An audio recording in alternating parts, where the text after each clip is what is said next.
Estamos no nosso penúltimo encontro aqui da aula da pós, em 27 de abril, pós-graduação da Unopar, e vamos continuar o que nós estamos tratando. Nós estamos tratando da persecução criminal em fase judicial, certo? Já tratamos sobre a persecução em fase extrajudicial, que é a investigação preliminar, como regra feita por meio da espécie inquérito policial, mas já demos continuidade e estamos tratando da fase endoprocessual ou processual propriamente dita. Trazendo um paralelo aí, e até mesmo a retomada do que nós fizemos até então, do que nós tratamos até então, nós estávamos tratando do oferecimento da denúncia, a denúncia oferecida, e aí quais são as deliberações judiciais atinentes ao oferecimento da denúncia. Para nós fazermos uma retomada bem certinha, vamos lá. Aqui, meus amigos, nós vamos tratar sobre o procedimento comum ordinário. Apareceu na tela aí para vocês? Apareceu, né? Sim. Certo. A fase extrajudicial está aqui, lembrando, como regra, é o inquérito. Caso preenchidas as condições da ação e os pressupostos processuais, o promotor oferecerá a denúncia, ou, se for no caso de ação penal privada, a queixa-crime. Lembrando em especial, atento ao artigo 41, que trata dos requisitos da denúncia. Lembrando em especial, atento, que se for ação penal privada, a queixa-crime deverá estar instruída com procuração com poderes especiais para tal fim e, imediatamente, com o oferecimento da denúncia ou da queixa-crime, a gênero da exordial acusatória, nós vamos para o juiz. O juiz poderá fazer o quê? Ou ele vai receber a denúncia, dando andamento à fase endoprocessual, ou ele vai encerrar o procedimento por meio de uma decisão denegatória. Então, vejam, ou ele vai fazer um juízo de admissibilidade positivo, recebo a denúncia e vamos seguir com o procedimento, ou ele vai fazer um juízo de admissibilidade negativo, oportunidade em que é findado o procedimento. Esse juízo de admissibilidade negativo, por melhor dizer, um juízo de não admissibilidade, ele poderá ser feito no que é chamado de rejeição da denúncia. E a melhor doutrina fala que esta rejeição é gênero, da qual poderá ser espécie a rejeição propriamente dita ou juízo de não recebimento. Vamos verificar aqui, ó. Primeiro, o que eu preciso que vocês lembrem? Vamos lá, gente. A decisão de não recebimento, lembrando vocês, é uma decisão que não permite a instauração do processo. Todavia, nada impede que seja oferecida nova ação penal com o mesmo fato e contra o mesmo acusado. Só que eu lembro vocês, se for oferecida uma nova ação penal, será em outro auto de ação penal. Por quê? Porque naqueles autos de ação penal propriamente dita, naquele procedimento propriamente dito, que gerou um auto de ação penal número, por exemplo, 001, aquilo restou findado por meio de coisa julgada formal.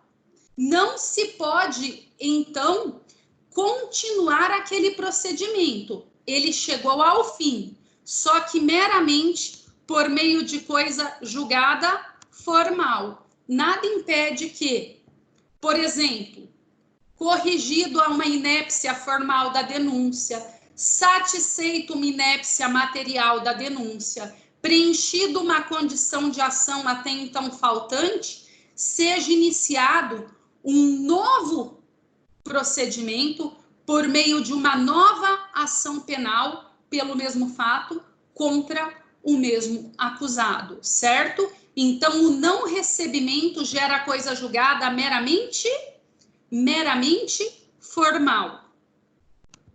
Agora, lembrando a vocês que a decisão da rejeição, propriamente dita, ela faz coisa julgada material e impede que seja instaurado, sob qualquer viés, uma nova ação penal pelo mesmo fato contra o mesmo réu.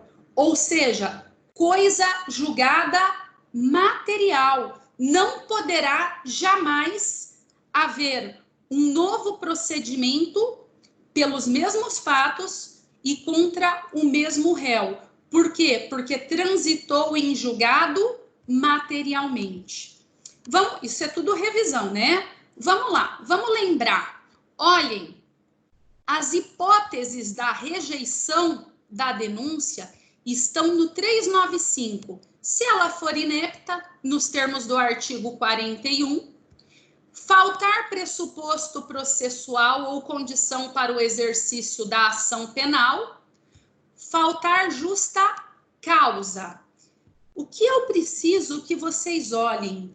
O que eu preciso que vocês olhem é que, vamos lá, se a denúncia for inepta, nada impede que essa inépcia, imagine, uma denúncia, ela foi narrada, imaginem, a denúncia foi narrada de maneira genérica, uma criptoimputação. Lembrem, o que é mesmo criptoimputação?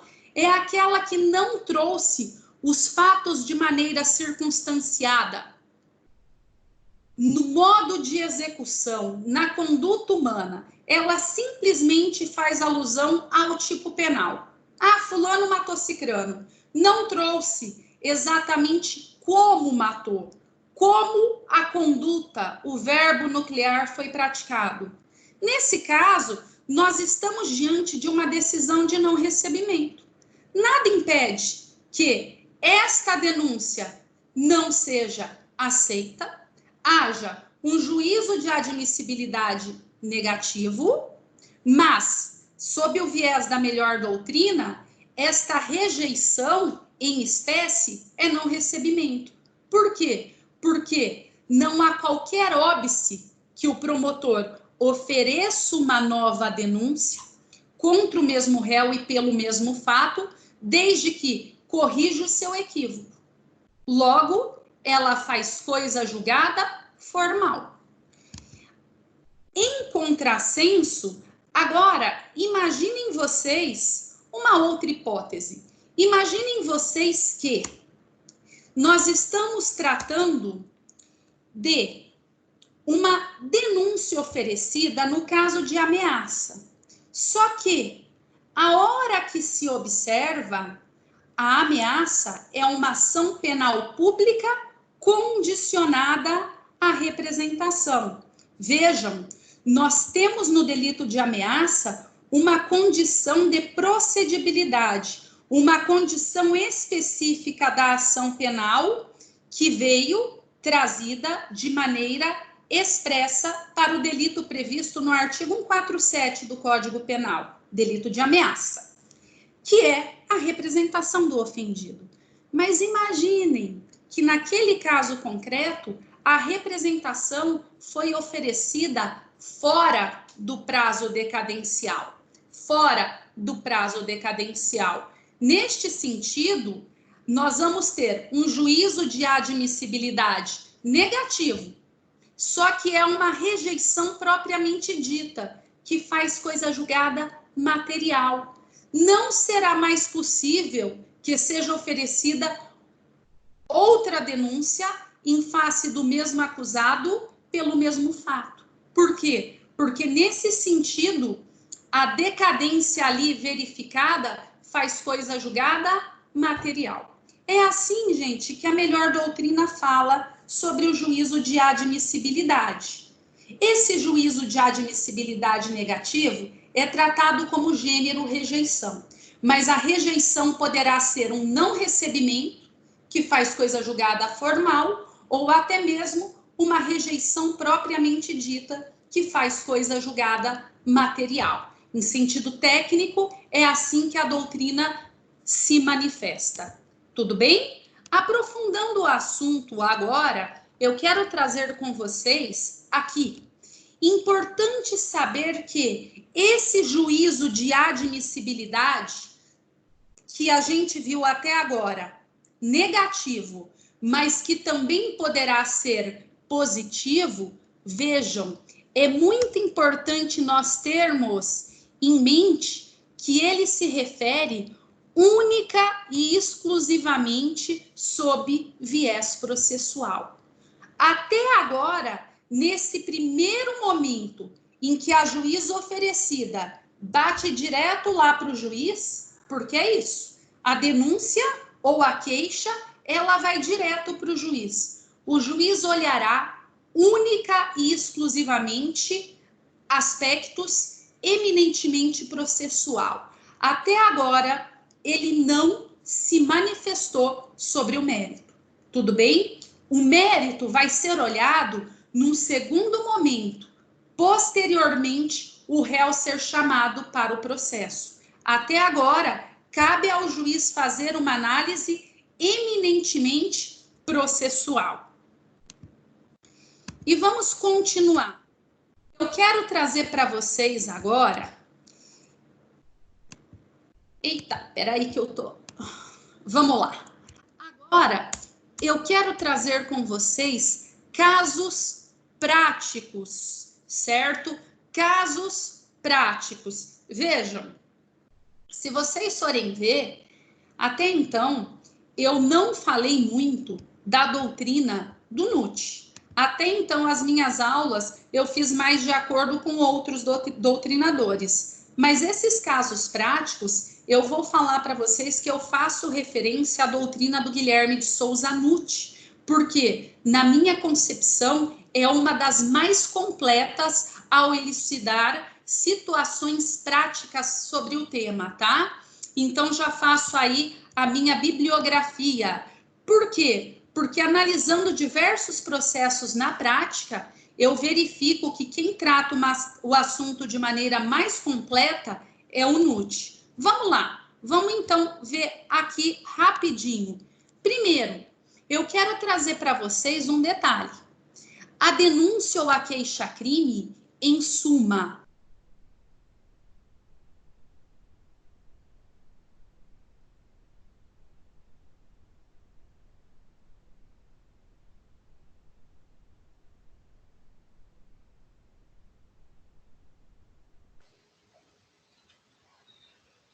Tá no mudo o microfone, professora.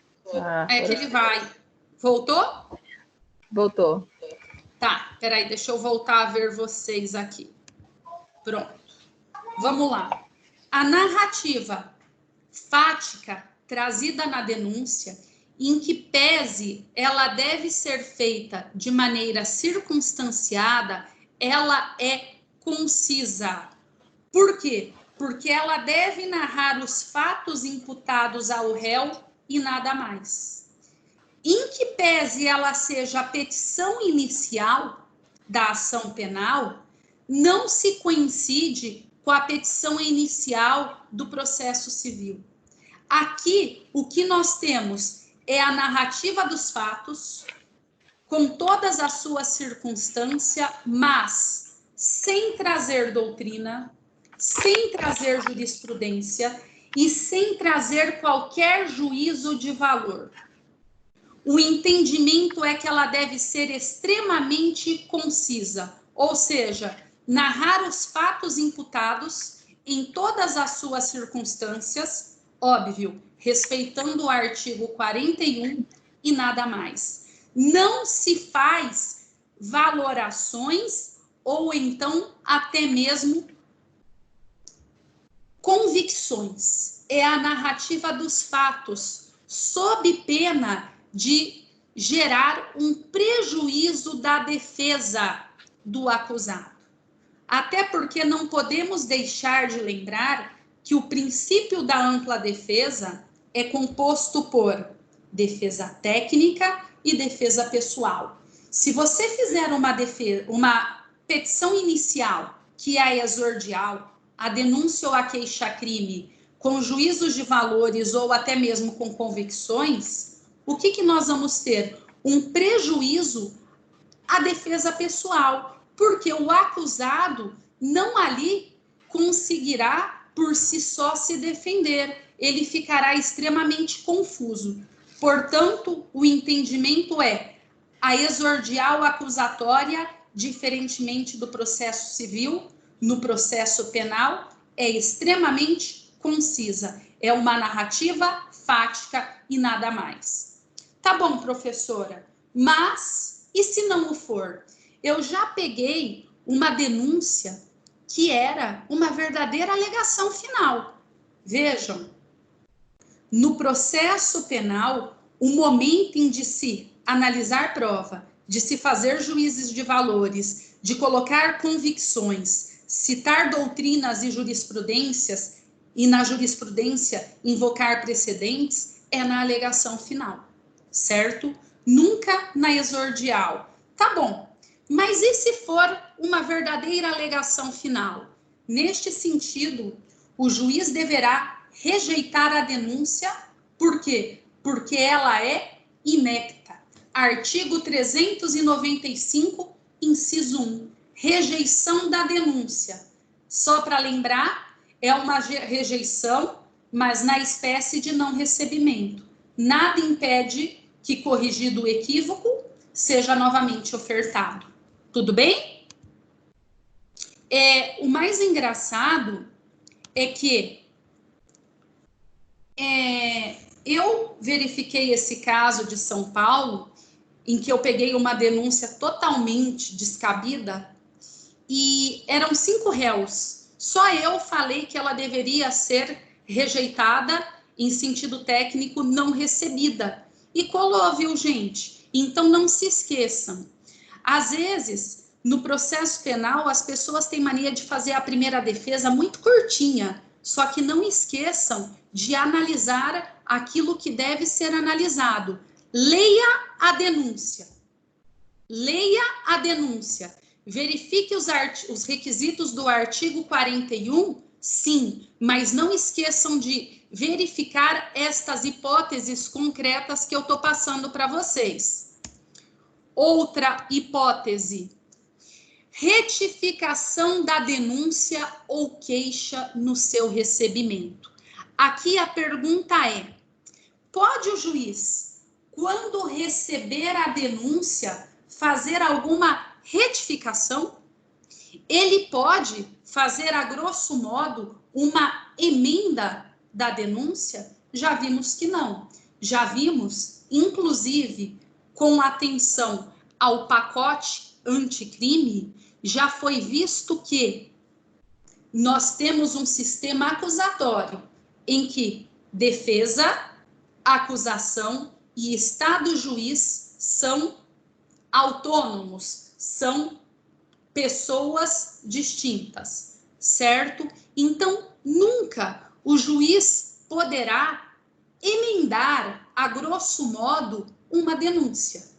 Mas e o que fazer, por exemplo, se o juiz, ao ver os fatos, ao verificar os fatos, haver uma divergência entre o juiz e o promotor? E aqui, gente, eu tenho perdão. Eu tenho que lembrar vocês o que é o Código de Processo Penal. Vamos lembrar? O Código de Processo Penal nada mais é do que o instrumento do direito penal. É a ferramenta que instrumentaliza o direito penal. Só que, em que pese, quando você pegue um manual, isso seja simplório, Na prática, não é. Por quê? Se ele está instrumentalizando o direito penal, toda aquela teoria geral do delito, toda aquela teoria que rege o direito penal, ele vem trazido à tona nessa instrumentalização. Então, por vezes, é muito comum haver aí um juízo de classificação distinto.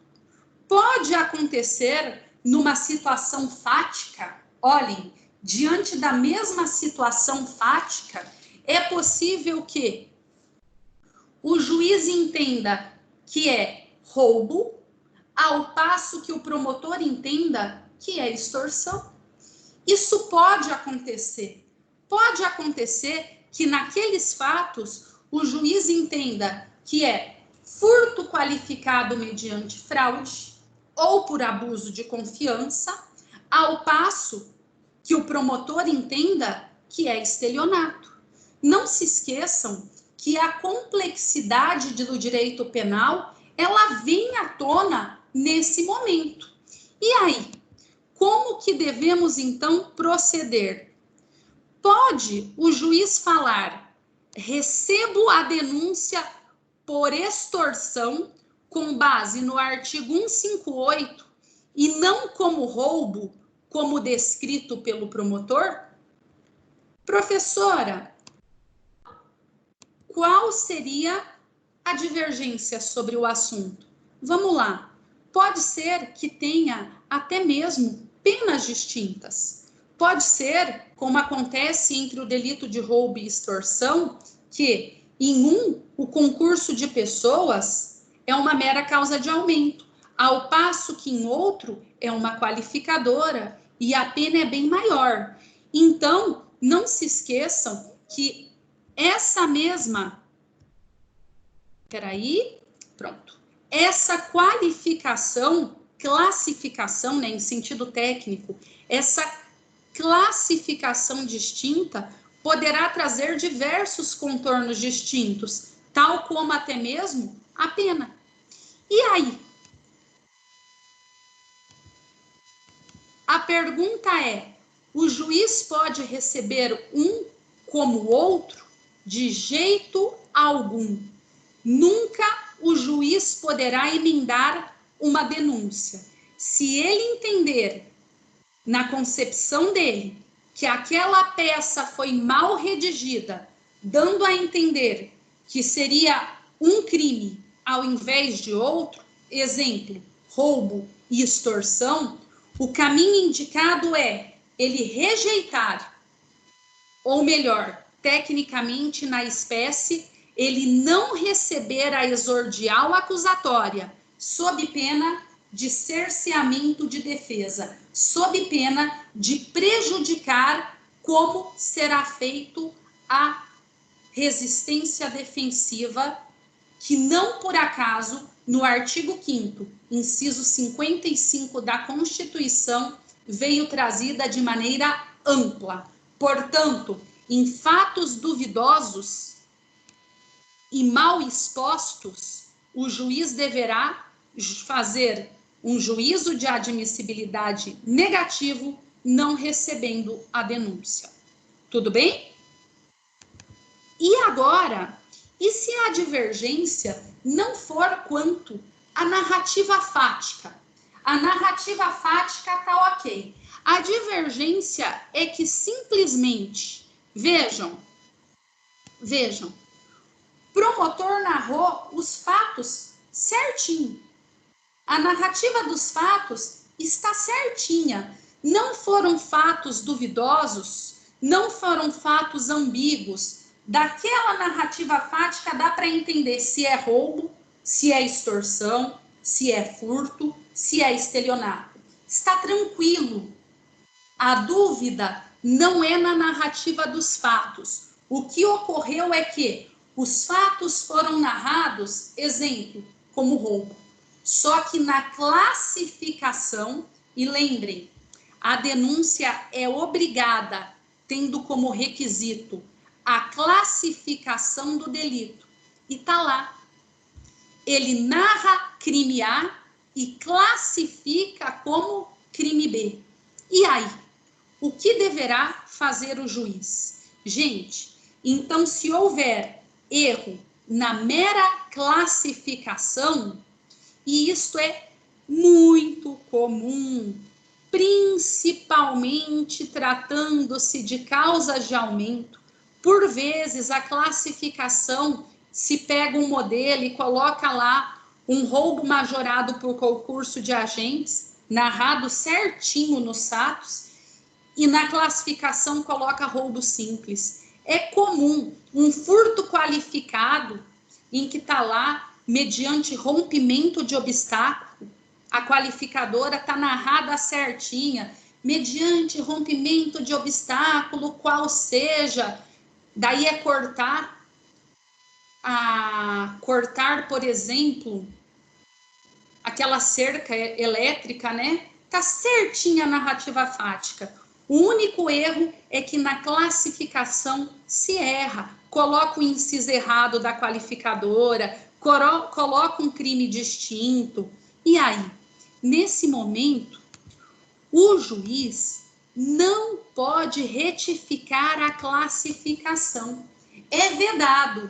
O juiz deverá receber a denúncia com a classificação equivocada e no momento de proferir a sentença, apenas ele deverá fazer a emendatio libelli. O que significa? Na hora de dar a sentença, em sentido mais técnico, né? Na hora de proferir a sentença, ele pode atribuir definição jurídica diversa, independente se culminar em pena mais grave. Por quê? Porque o réu se defende dos fatos e não da classificação jurídica. Mesmo que tenha pena mais grave, vai valer os fatos e ele faz a adequação. Em qual momento? Não no recebimento da denúncia, mas sim no momento de proferir a sentença condenatória. Por exemplo, furto qualificado por abuso de confiança. A pena é de 2 a 8 anos. Se fosse um estelionato comum, 1 a 5 anos. O promotor narrou um estelionato, narrou o furto qualificado, Pena da narrativa, 2 a 8. Mas na hora de classificar, ele classificou como estelionato. Entendeu ele que aqueles fatos subsumiam no estelionato. Não tem problema. Se o juiz entender que aqueles fatos é furto qualificado, condena-se por furto qualificado. Pô, mas a pena é maior. Dai os fatos que lhe darei o direito. Não tem problema algum. Tudo bem? Logo, não se retifica a classificação delitiva no momento da denúncia. Mantém-se a classificação ministerial, sendo que, ao final, o juiz, quando proferir a sentença, irá corrigir o equívoco. Outro. Agora, aqui, eu quero trazer algo que vem sendo ocorrido muito. E se houver alteração dos fatos durante a instrução criminal? Meus amigos, eu acredito que vocês sabem isso, mas eu quero tratar isso com vocês de uma maneira um pouquinho mais aprofundada. Me permitam. Perdão. É muito comum. Só um minutinho. Só um pouquinho, gente. Eu já volto aqui. Eu vou ver o que é um barulho que está acontecendo.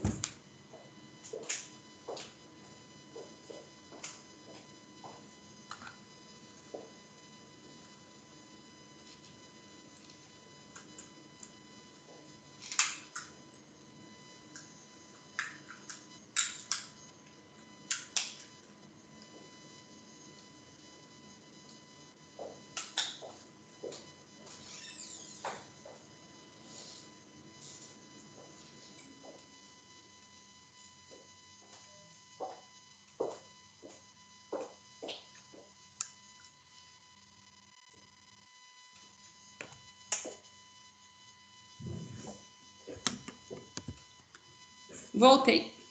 É muito comum que você já fala, e quando eu falo isso, você fala assim, ah, mas eu já estudei isso. Eu já estudei a alteração dos fatos durante a instrução criminal.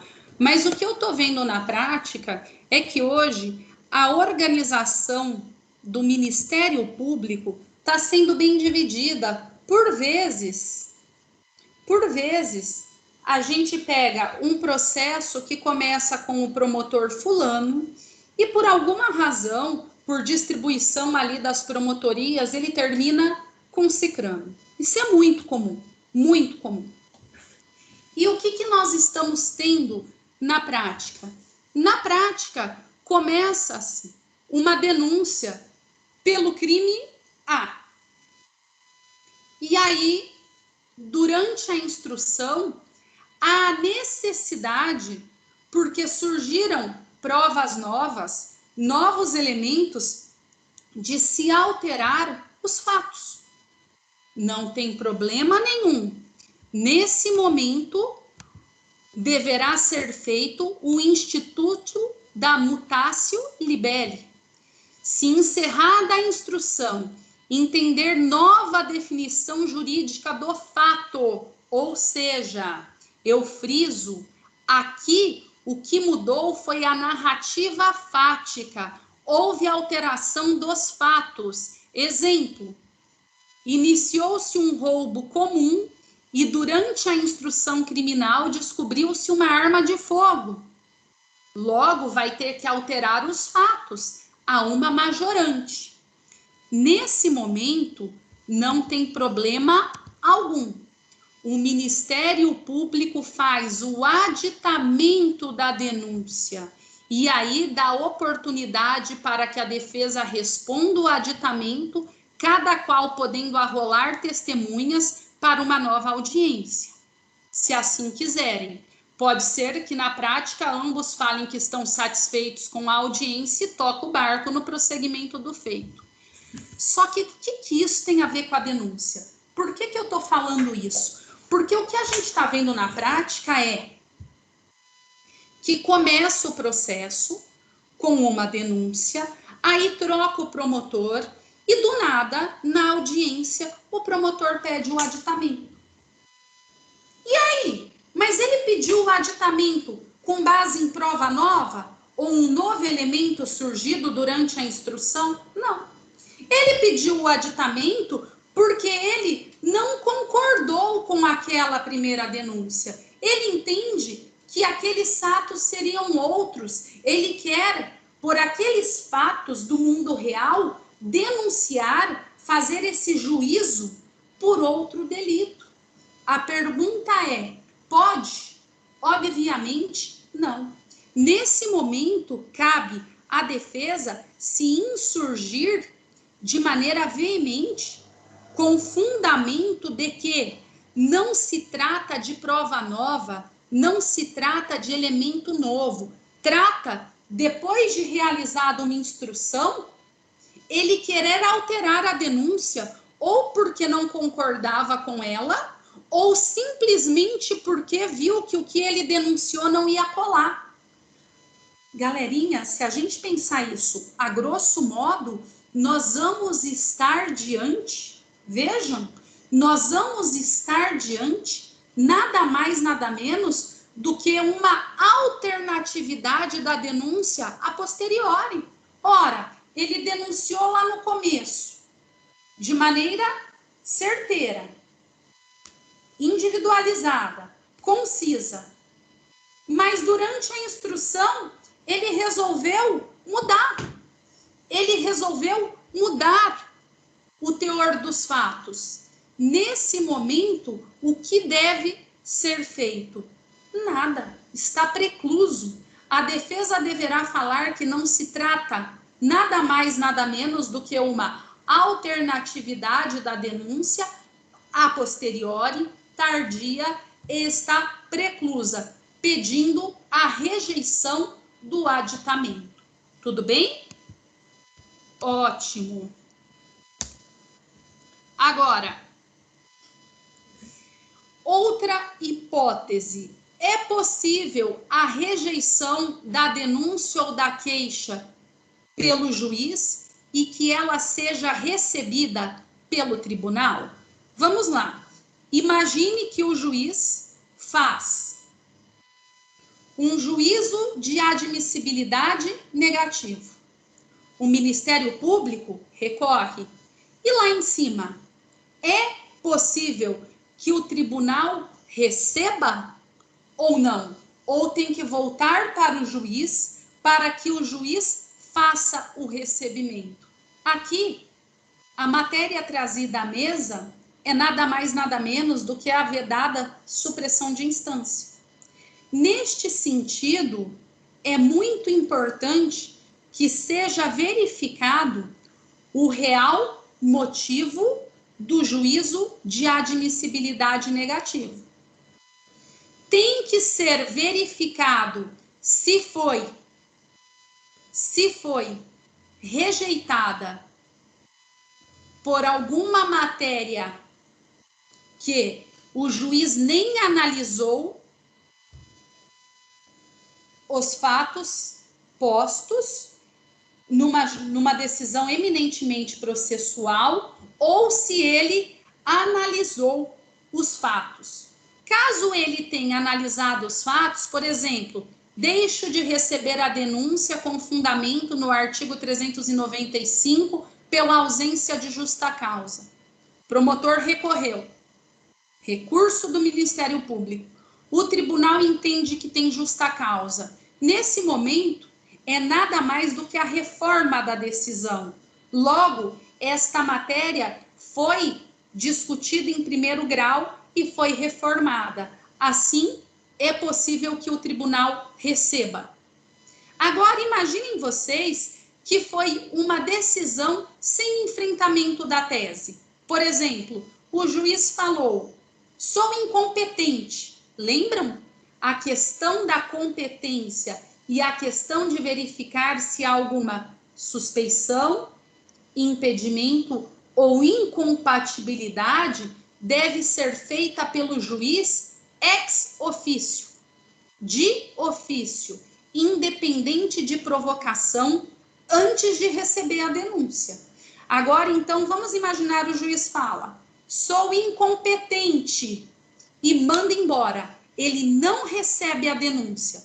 O promotor recorre e o tribunal fala: com o devido respeito, senhor juiz Acó, senhor juiz de piso, senhor juiz de primeiro grau, o senhor é sim competente. Neste momento, os autos vão ter que retornar à vara de origem para que então o próprio juízo Acó faça o recebimento. Daí sim, analisando a matéria disposta no 395. Por quê? Porque a... Oi? Oi? Oi? Gente, estão me ouvindo? Desculpa, professora, meu filho veio trazer a tarefa para me ver, desculpa. Tá, eu só vou pedir, tem algum microfone que está dando interferência? Alguém pode verificar para mim, pôr no mudo para eu ver se melhora?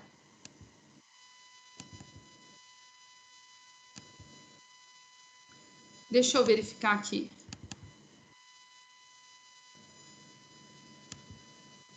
Vamos ver, só um pouquinho que eu vou tentar aqui. Mostrar participantes. É que eu não estou conseguindo, deixa eu ver. Ativar mudo. Pronto. Tá. Vamos lá.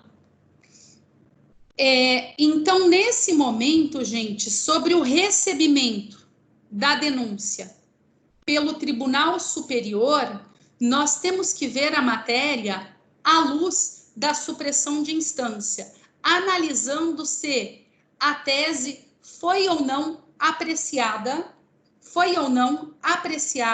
pelo juízo de origem ou juízo Acó. Tudo bem? Beleza, vamos continuar aqui outras hipóteses da prática. Sobre o tema, inclusive, vale trazer à tona que nós temos uma súmula do STF, súmula 709. Olhem, se for nula a decisão de primeiro grau, deverá voltar para o juízo de origem fazer o recebimento ou não. Mas se não for nula, se ele analisar o artigo 395 e for uma mera reforma, o tribunal poderá fazer, sim, o recebimento propriamente dito. Outra pergunta agora. E o recebimento ou rejeição parcial da denúncia ou da queixa? E o recebimento ou rejeição parcial da denúncia ou da queixa? E aqui, gente, também trago à mesa que a questão parece ser simplista, mas na prática não o é. Por quê? Porque na prática nós vamos ter uma denúncia composta por vários crimes. Sim, nós podemos ter uma denúncia composta por um único crime, tudo bem, mas pode ter denúncias compostas por vários crimes. Pode ter denúncias compostas por vários crimes, e digo mais, contra vários agentes. Nós podemos ter, então, na denúncia, nada mais, nada menos do que um concurso de delitos ou um concurso de agentes. É extremamente comum. E nesta hipótese, é possível a rejeição parcial? Vamos lá.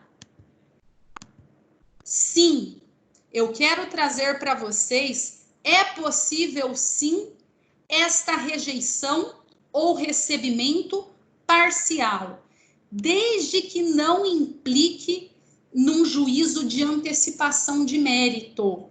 Lembro a vocês, na decisão de recebimento da denúncia, o juiz deve fazer meramente uma apreciação técnica, uma apreciação processual e nada mais. Ele nunca deverá adentrar no mérito do feito, porquanto ele pode fazer uma rejeição parcial ou um recebimento parcial, sim, mas vedado antecipar, julgar matéria de mérito. Eu lembro a vocês que, neste sentido, ele deve ter em mente que a denúncia, em especial atento, possui a denominada justa causa, indícios de autoria e prova da materialidade. Inclusive, esta é uma das finalidades da investigação preliminar, que é preparatória. Sim, a investigação preliminar tem mais de uma finalidade, mas uma delas é a denominada preparatória. Preparar a ação penal. Logo, quando o juiz for fazer o recebimento da denúncia ou a rejeição da denúncia, ele pode denegar ou aceitar, tudo bem, mas ele deverá verificar estritamente o quê? O inquérito policial, de maneira a não permitir um conteúdo demasiado da inicial que não tenha justa causa nos autos. Exemplo, uma qualificadora. Ora, pela ordem, se a denúncia foi narrada no modal qualificado, tem que ter ali justa causa para qualificadora. Se foi narrado com causa de aumento, tem que ter justa causa para a causa de aumento. Se ele narrou 2 crimes, tem que ter justa causa para os 2 crimes, certo? É atrelado, sim, à investigação preliminar, mas eu repiso, essa análise dele é estritamente processual Inclusive, quanto à justa causa, ele tem que ver materialidade e indício de autoria. Só, nada mais. Se forem vários fatos, não tem problema nenhum que o juiz receba a denúncia em relação a 2 fatos, a 3 fatos, e negue e rejeite em relação a outro. Não há problema nenhum, desde que ele não adentre no mérito, desde que ele seja fiel à investigação preliminar, atrelado à justa causa.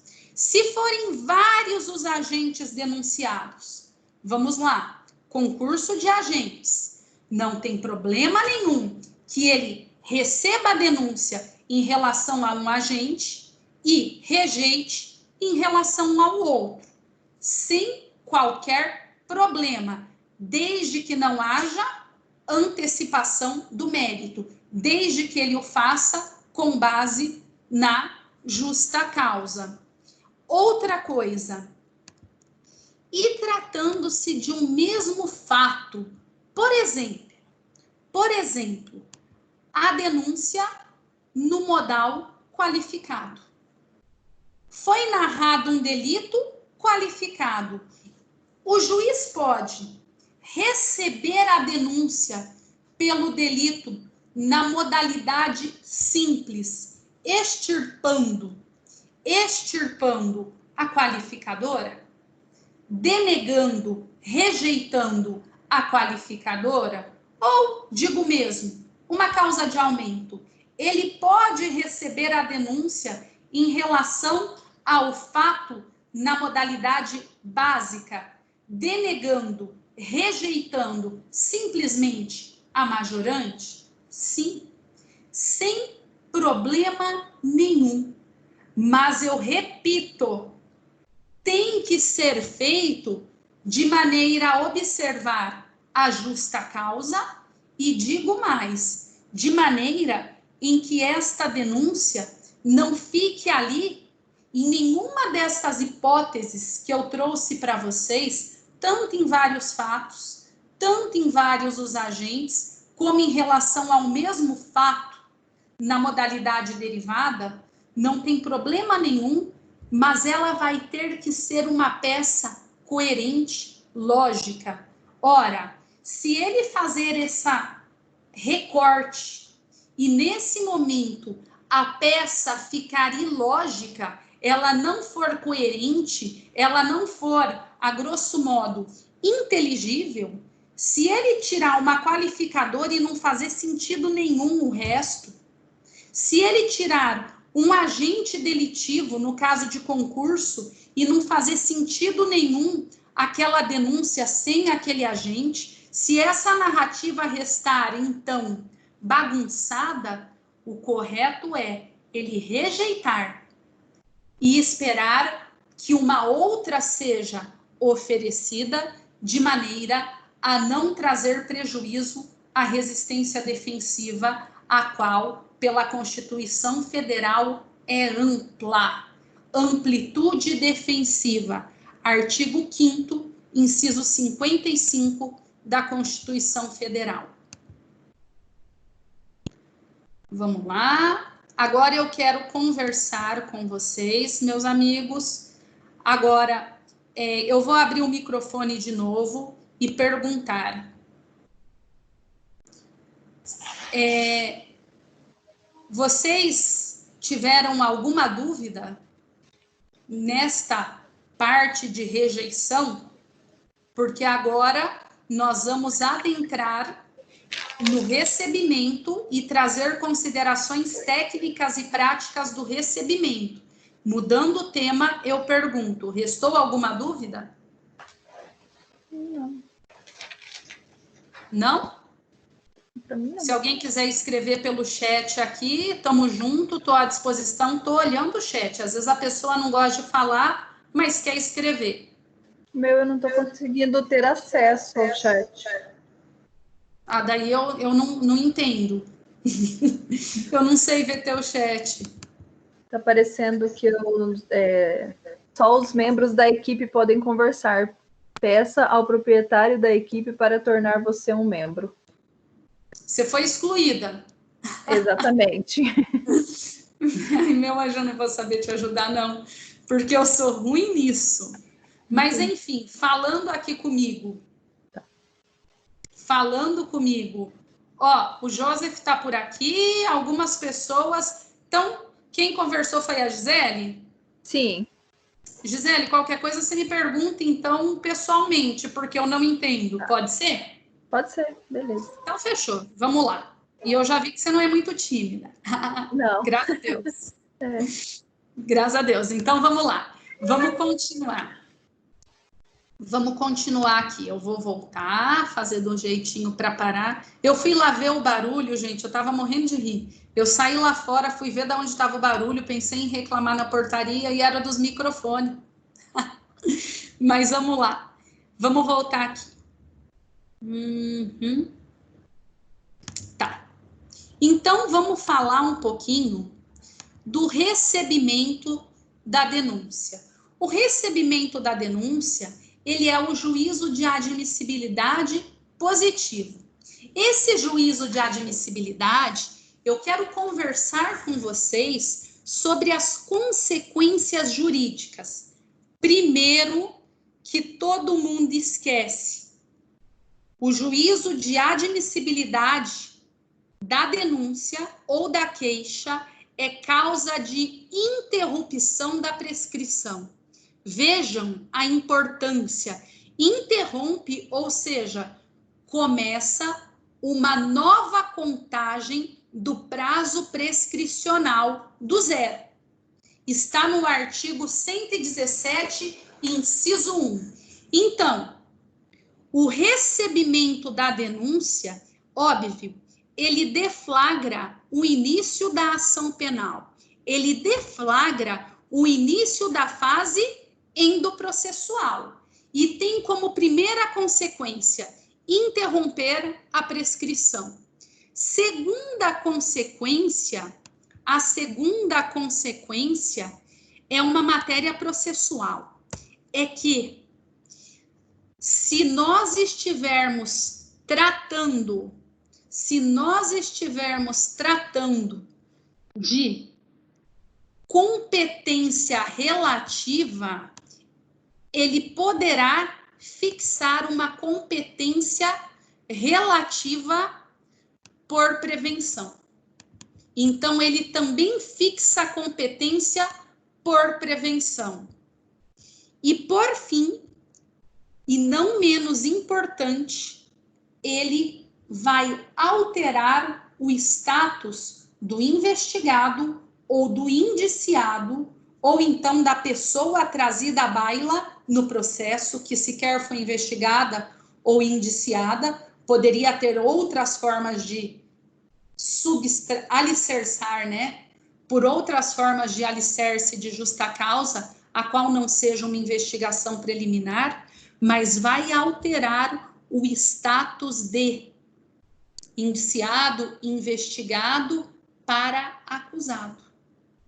Esta pessoa vai ter ali deflagrado no seu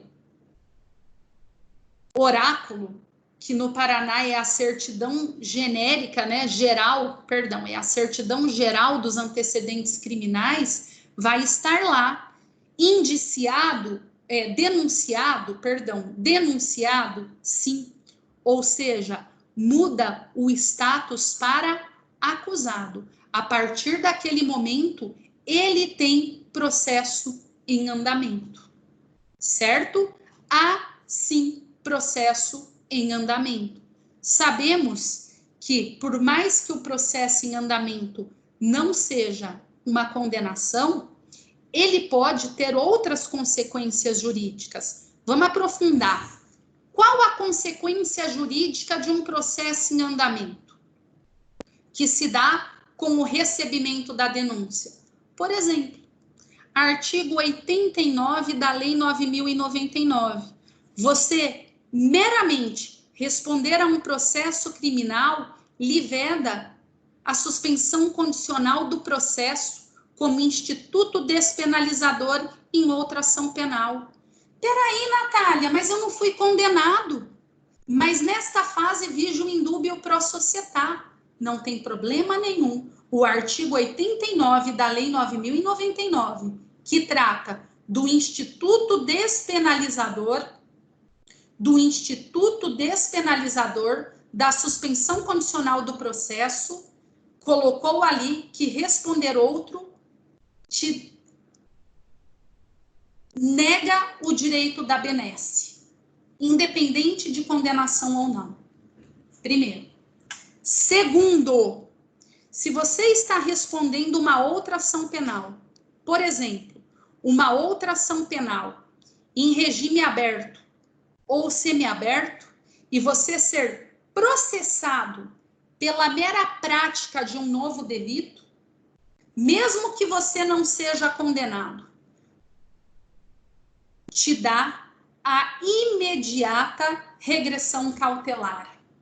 Ou seja, naquele momento, meramente você ser processado pela prática de um novo delito faz com que você automaticamente tenha regressão de regime cautelar.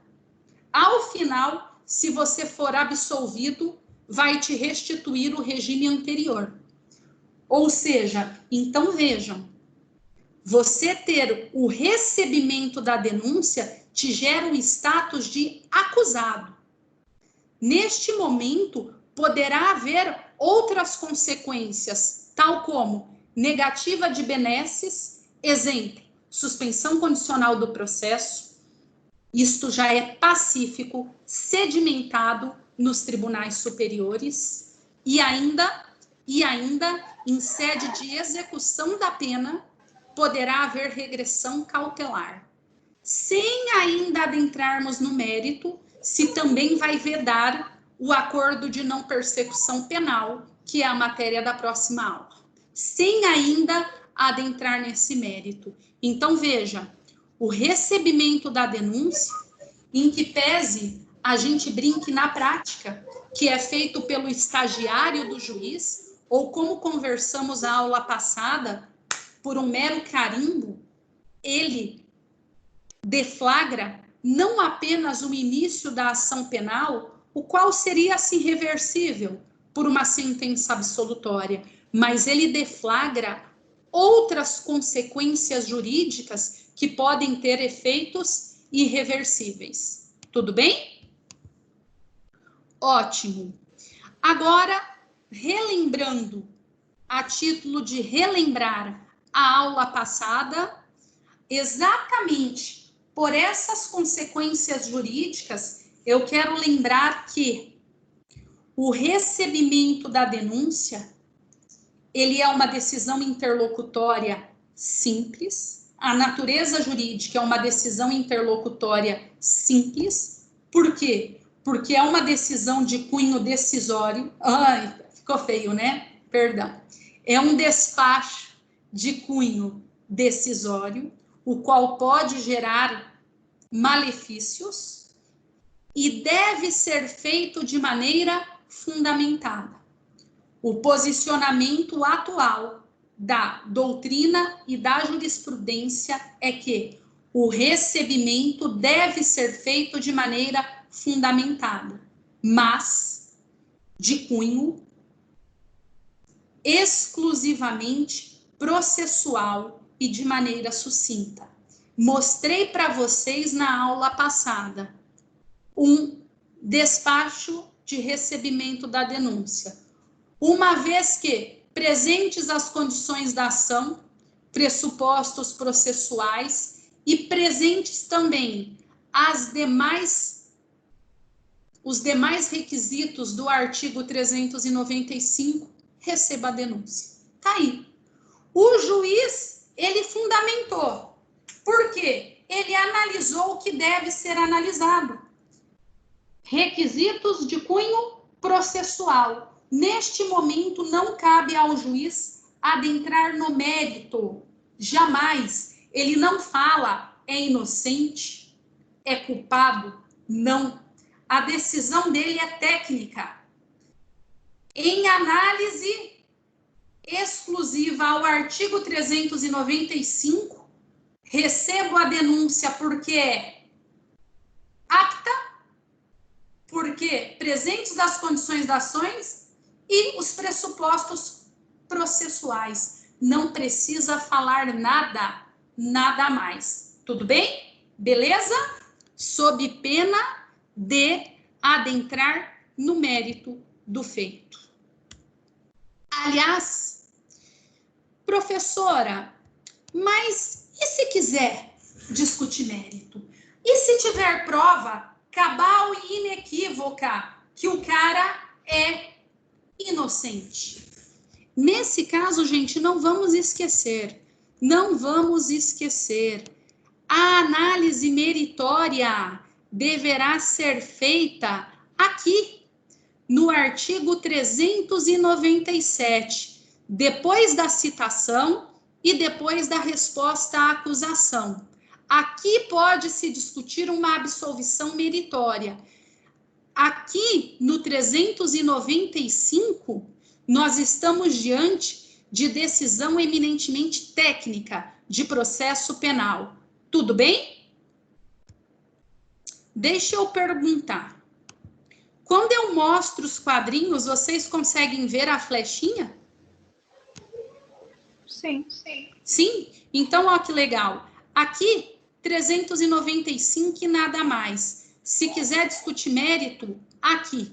E nós vamos ver daqui a pouco se compensa discutir o mérito ou não.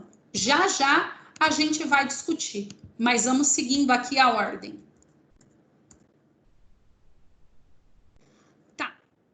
Então, eu quero conversar com vocês. Imaginem que no nosso quadrinho o juiz fez um juízo de admissibilidade da denúncia de maneira eminentemente técnica. Ele analisou o 395 e recebeu a denúncia. Quando ele receber a denúncia, o que ele deverá fazer? Recebido a denúncia, está no 396, ele deverá citar o réu. Ele vai citar o réu. Como assim? Citação é o ato processual. Vamos lá. O que é citação? É um ato processual que tem por finalidade chamar o réu ao juízo. Mas para quê? Vamos pensar em termos, novamente, de direito. Primeiro, para que o réu tenha conhecimento da existência da ação penal, do teor da acusação e da possibilidade de providenciar a sua defesa. A citação é o ato processual que chama o réu ao processo. Mas para quê? Para dar conhecimento da existência da ação. Olhem aqui que importante. Do teor da acusação e da possibilidade de providenciar a sua defesa. Citação do latim vem de citum, que significa um ato cujo efeito continua até o final do movimento da ação. Ou seja, ele é citado para que acompanhe a ação penal até o seu fim, certo? Ele é citado para a presença de todos os atos e termos da ação penal, dando-lhe teor da acusação e possibilidade de providenciar a defesa. Se me perguntasse, Natália, a citação, ela se relaciona a qual princípio? Ao meu ver, contraditório. Informação e possibilidade de refutar, de defender. Tudo bem? Para mim, ela tem um pezinho ali na amplitude de defesa, mas ela se relaciona em especial atento ao princípio do contraditório. Obviamente, nós já tratamos sobre isso, e vocês vão ter um módulo específico para tratar de princípios, que é uma das minhas paixões do direito, mas vocês sabem, e nós já conversamos, adiantando um pouquinho a aula de outro professor, que o contraditório e a ampla defesa são dois princípios umbilicalmente ligados, mas eles são distintos. Portanto, em que pese sim relacionado com a amplitude defensiva, relaciona-se em especial atento ao contraditório, direito de informação e de contraditar. Tudo bem? Óbvio, esse contraditório, nos termos da Constituição, vai ser possibilitado de maneira ampla. Por isso que está ligada à amplitude de defesa, porque para o réu, o contraditório é amplo. Agora, vamos lá. Então, nos procedimentos ordinário e sumário, oferecida a denúncia ou a queixa, se o juiz não rejeitá-la liminarmente, recebê-la-á e ordenará a citação do acusado para responder à acusação por escrito no prazo de 10 dias. Então, a primeira coisa que nós vamos ter que conversar é esta citação para depois falar da resposta à acusação. É interessante nós perdermos um tempinho na citação, por quê? Porque ela tem algumas peculiaridades de grande repercussão prática, a qual a distingue do processo civil. Na prática, a citação processual penal, ela traz algumas distinções do processo civil que vai ter incríveis relevâncias processual. Vamos primeiro falar aqui, similitudes. Primeiro, olha que engraçado, o Código de Processo Penal, ele não definiu, ele não trouxe o que é citação. Ele trouxe apenas a palavra citação, mas ele não definiu. A par disso, óbvio, nós podemos nos socorrer por aplicação subsidiária ao processo civil. O que é citação no processo civil?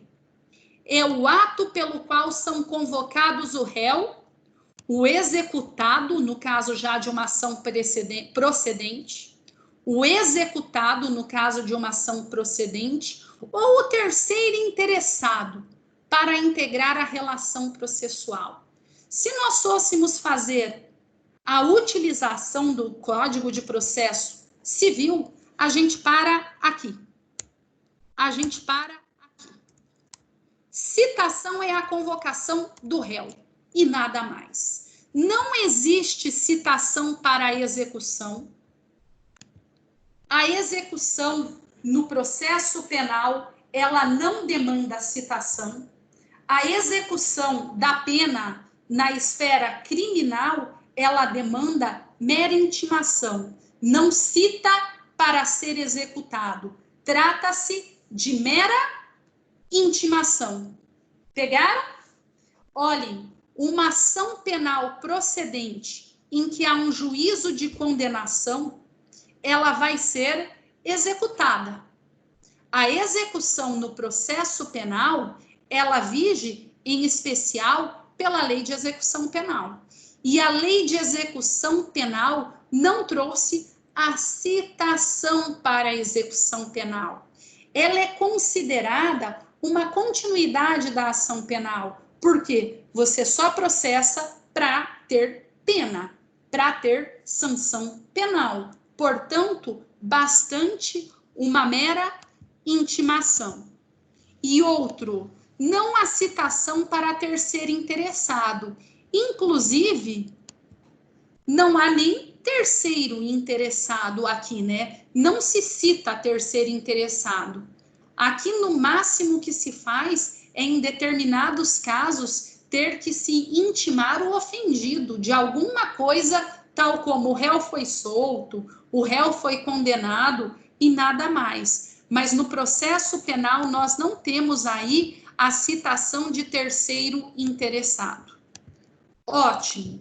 Feito as mudanças necessárias entre o Código de Processo Penal e o Código de Processo Civil para a citação, eu quero trazer para vocês quais as espécies de citação. Nós temos a espécie de citação real, em que você cita efetivamente a pessoa, ou a ficta, em que você presume citado a pessoa. Vamos lá? Real, a citação é feita. E ficta é aquela citação que se faz presumida. Vamos conversar sobre cada uma delas. Primeiro, vamos falar da citação e a sua ausência. Espera aí que tem alguém entrando, aqui me desconcentra. Espera aí. Pronto. Pronto, tem uma pessoa pedindo para entrar. Bem-vinda, Karine. Vamos voltar. Vamos conversar sobre a ausência de citação. Meus anjos, a ausência de citação constitui causa de nulidade absoluta do processo, porque viola devido processo legal, contraditório e até mesmo ampla defesa. Isto está previsto expressamente como nulidade absoluta no artigo 564, 3, inciso E. É causa de nulidade a ausência de citação do réu. E outra coisa, eu digo mais, a citação, ao meu ver, ela ostenta natureza jurídica de condição de prosseguibilidade da ação penal. Condição de prosseguibilidade. Isto quer dizer que é uma condição superveniente da ação penal. Ela não é vista no momento do oferecimento da denúncia ou da queixa-crime. Ela é uma condição da ação penal a posteriori. E a sua ausência obsta o prosseguimento da ação penal, devendo ela ficar obstada da marcha processual progressiva. Enquanto o réu não for citado, é impedimento da marcha processual progressiva. A ação penal não pode prosseguir. Natureza jurídica, condição de prosseguibilidade, que é nada mais, nada menos do que uma condição superveniente da ação penal. E, repito, a sua ausência é causa de nulidade absoluta. Às vezes vocês vão falar, mas isso eu já sabia. Tudo bem, mas os contornos disso eu quero trazer daqui a pouquinho sob viés de casos práticos. Então vamos para a teoria, para já a gente ver isto na prática. Uma curiosidade é que o aditamento da denúncia, imaginem vocês um caso em que, durante a instrução criminal, surge uma prova nova ou um elemento novo e a denúncia vai ser aditada. Se altera a denúncia, começa como furto, mas na audiência o ofendido, a vítima fala, não, houve violência, houve ameaça. E aí? Aí tem que aditar a denúncia. Afinal, mudou o fato. Mudou o fato. Nesse caso, o aditamento da denúncia, vejam, ele demanda resposta ao aditamento. Demanda que a defesa faça uma resposta ao aditamento, mas não demanda nova citação. Tudo bem? A título de curiosidade, o aditamento da denúncia, ele demanda uma resposta ao aditamento, tal como se fosse a resposta à acusação, mas não, ao meu ver, o entendimento majoritário é que não demanda necessidade de citar. Tema controverso, hein? Tema controvertido, mas o entendimento majoritário é esse. Agora vamos falar sobre a citação real. A primeira, gente, e aqui eu quero tocar o barco rapidinho, só para a gente ver, mas é fácil. Citação real é aquela, primeira espécie, por mandado ou pessoal. Ou seja, a citação é realizada no próprio território da jurisdição. No próprio território da jurisdição, no processo penal é conhecido como distrito da culpa. Então, há um mandado para citação no próprio território da jurisdição em que caminha a ação penal, ou seja, corre no distrito da culpa, aonde foi ofertada a denúncia e recebida a denúncia, na comarca X, é onde o réu vai ser citado. Ele reside no distrito da culpa. E aí, a citação vai ser por mandado de citação, artigo 351, e vai correr, conforme o rito ordinário e sumário, pessoalmente. Pessoalmente. Como isso é feito? Pelo longa-manos do juiz, que é o oficial de justiça. O oficial de justiça vai pessoalmente ao acusado, dando-lhe ciência da ação penal e do seu teor. E vai colher o seu ciente. Na prática, é expedido um mandado de citação com a cópia, a transcrição do artigo 396, falando que o réu deverá providenciar a sua defesa no prazo legal e contendo em anexo a cópia da denúncia, de maneira a subentender que ele teve, subentender não, né? A comprovar que ele teve conhecimento do teor da acusação. Aí, a leitura deve ser feita pelo oficial, ele deve entregar uma cópia e pegar a assinatura, pegar o ciente, a assinatura. Enfim, o oficial junta essa contracópia, essa contrafé assinada e também ele faz uma certidão. Na prática, ele junta a contrafé assinada, a cópia, e faz uma certidão. E se o réu não quiser assinar? É muito comum que o acusado se negue a assinar.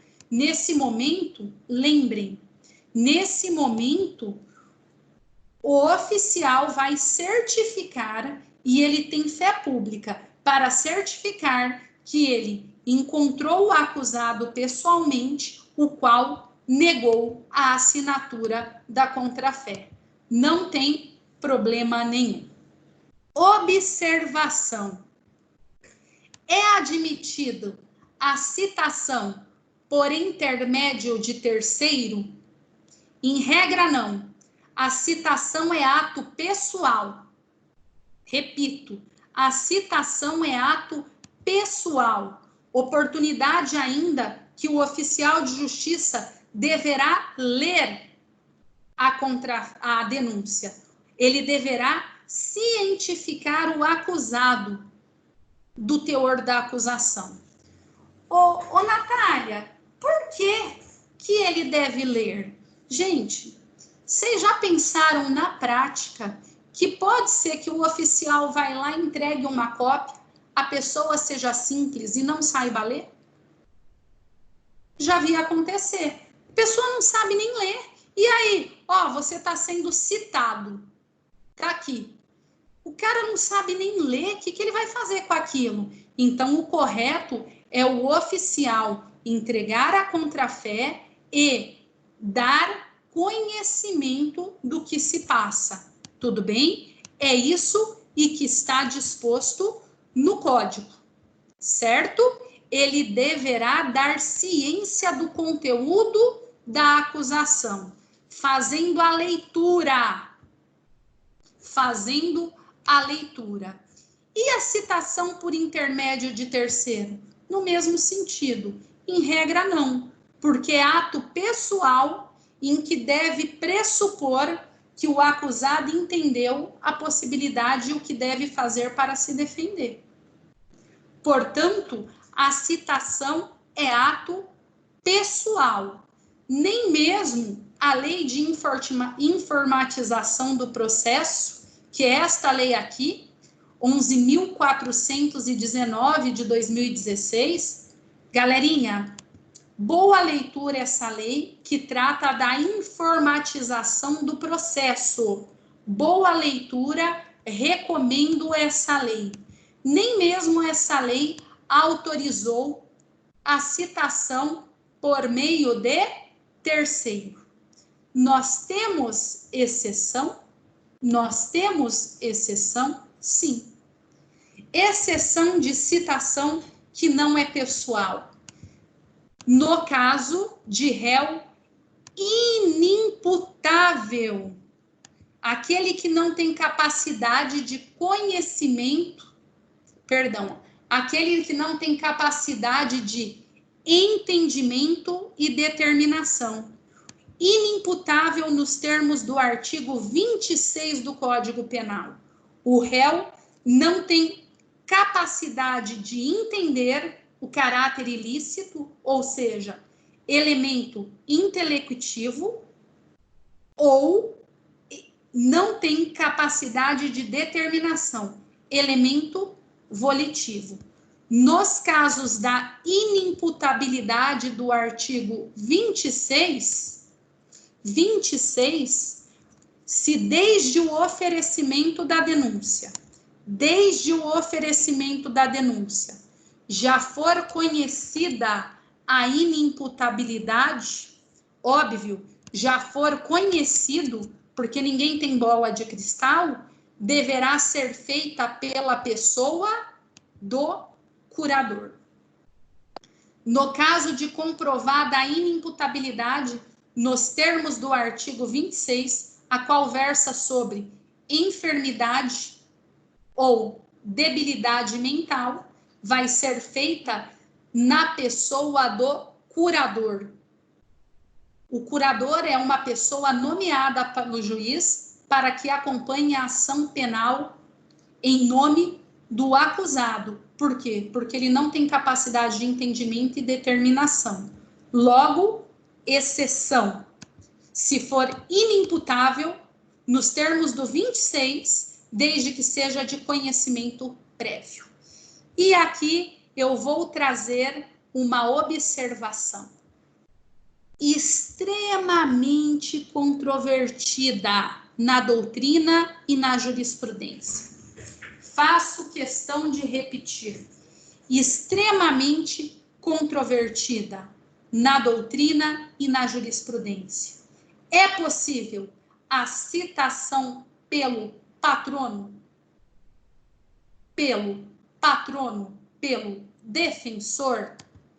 Há quem admita, há quem não admita. Nós, nesse caso, teríamos que nos socorrer à finalidade do processo, trazendo o processo como instrumento, como instrumentário, e rechaçando a demasia da formalidade. Ora, se houver uma procuração com poderes especiais, verificado que o réu teve conhecimento do teor da acusação, não vejo qualquer impedimento do réu ser citado por meio do seu procurador. Natália, qual seria a relevância prática disso? Eu não entendi. Vamos imaginar que, na presente ação penal, além de ser oferecida a denúncia, além do oferecimento da denúncia, também foi deflagrada a prisão preventiva do acusado. Então, nós temos, A1, uma denúncia oferecida deflagrando a ação penal. A2, nesta mesma oportunidade, o promotor requereu a prisão preventiva e o juiz decretou a prisão preventiva. E aí teu cliente precisa ser citado. Obviamente, pela regra, o oficial de justiça, quando o citasse, deverá dar a voz de prisão. Obviamente, ele não pode se pôr em situação de perigo, mas nesse caso, deveria ser cumprida a ordem prisional cautelar. Aí o cara te procura. Aí você vai falar o quê? A citação, meu amigo, é ato pessoal. Logo, é condição de prosseguibilidade da ação penal. Portanto, você me contrata, mas o teu processo vai ficar parado até você ser citado. E quando você for citado pessoalmente, provavelmente você vai ser preso. E lógico, né? E lógico. Nesse momento, eu recomendo que seja feito uma procuração com poderes específicos e, deixando claro, eu dou a cópia da denúncia para o réu e faço ele colocar em todas as laudas ciente da presente denúncia e do seu teor. Em todas as laudas da denúncia. Ó, a título de curiosidade, isso está para mim. Este aqui, ó, só a título de curiosidade, é uma denúncia, o rol de testemunhas ofertados pelo MP. Olhem que interessante. Aqui eu fiz o réu escrever, ó. Eu tampei o nome dele, né? Mas tá aqui. Eu, fulano de tal, estou ciente da presente denúncia. E embaixo, olhem. E embaixo ele datou. Ó, embaixo ele colocou aqui a data.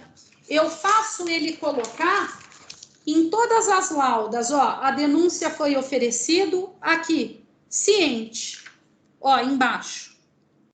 Tem ordem de prisão. Ó, na cópia inteira da denúncia, tá aqui. Ó, a outra lauda da denúncia com um ciente embaixo. Coloco... Não tô nada, tá tudo escuro. Oi? Não tá aparecendo a imagem, tá fechado, assim.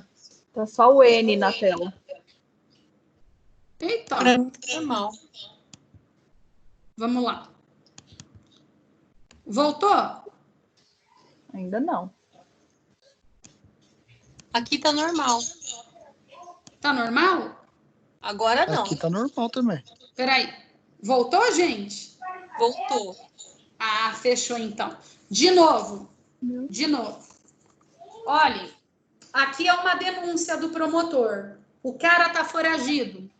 A juíza recebeu a denúncia e decretou a prisão. Vamos lá. O que eu fiz? Eu peguei a cópia da denúncia e fiz ele colocar embaixo. Eu, fulano de tal, estou ciente da denúncia e ele pôs a data.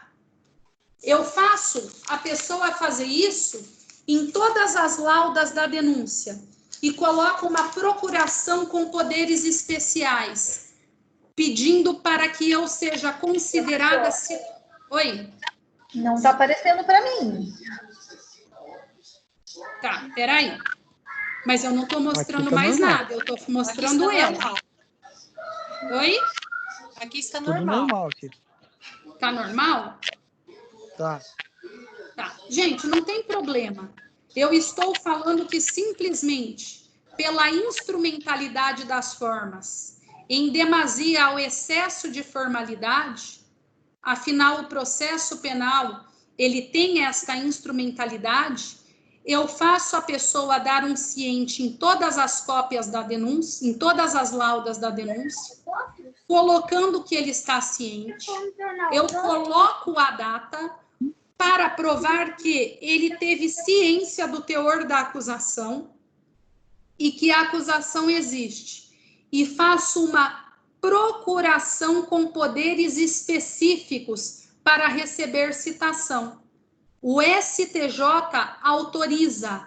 Neste momento, a citação é aceita por intermédio do seu procurador e é reconhecida como válida, porque ela alcançou a sua finalidade. Qual é a finalidade? A finalidade é nada mais, nada menos do que levar ao conhecimento a existência da ação, o teor, que a pessoa rubricou todas as páginas da denúncia, e a possibilidade de defesa que ela fez uma vez que contratou um advogado. Porquanto, neste sentido, STJ admite. Eu já tive decisões admitindo esta citação, como decisões não admitindo, mandando que o processo ficasse parado até que a pessoa fosse encontrada. O Tribunal de Justiça do Paraná tende a aceitar. O Tribunal de Justiça de São Paulo tende a não aceitar, mas o STJ costuma aceitar. Existem precedentes lá sob a seguinte premissa: o ato alcançou a sua finalidade, não havendo qualquer prejuízo para o acusado. Tudo bem? Beleza? Ótimo.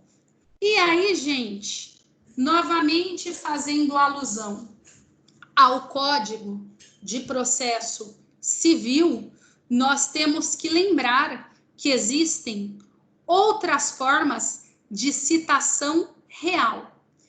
Invoco aqui a elucidação trazida pelo artigo 236 do Código de Processo Civil, que é 1. Carta precatória, quando a citação for realizada fora dos limites territorial da comarca, do distrito da culpa. Carta de ordem, quando a carta de ordem é quando é feita pelo próprio tribunal, determinando que um juízo a ele vinculado cite o réu. Como assim? Como assim? Imaginem vocês que a pessoa, o acusado, tenha prerrogativa pelo exercício da função. Trata-se do prefeito. Neste sentido, ele vai ter a prerrogativa da função e vai ter como jurisdição competente o Tribunal de Justiça. O Tribunal de Justiça. E aí tem que citar o então prefeito, por obviedade. O então prefeito mora no interior. Vai haver a expedição de uma carta de ordem. O tribunal vai ordenar que o juízo vinculado à quo faça a citação. Tudo bem? Carta de ordem. E a citação também poderá ser feita por carta rogatória, que é nada mais, nada menos do que acionando o órgão jurisdicional estrangeiro que pratique o ato em cooperação jurídica internacional. Gente, nesse caso, eu quero lembrar para vocês que a carta rogatória eu nunca vi. Até porque demora pra caramba. Demora pra caramba. Mas vamos lá. Eu vou propor para vocês aí um intervalinho rápido de 10 minutos e a gente já volta. Pode ser? Beleza. Então, fechou. Daqui 10 minutinhos a gente volta e continua. Até daqui a pouquinho. Até. Tá.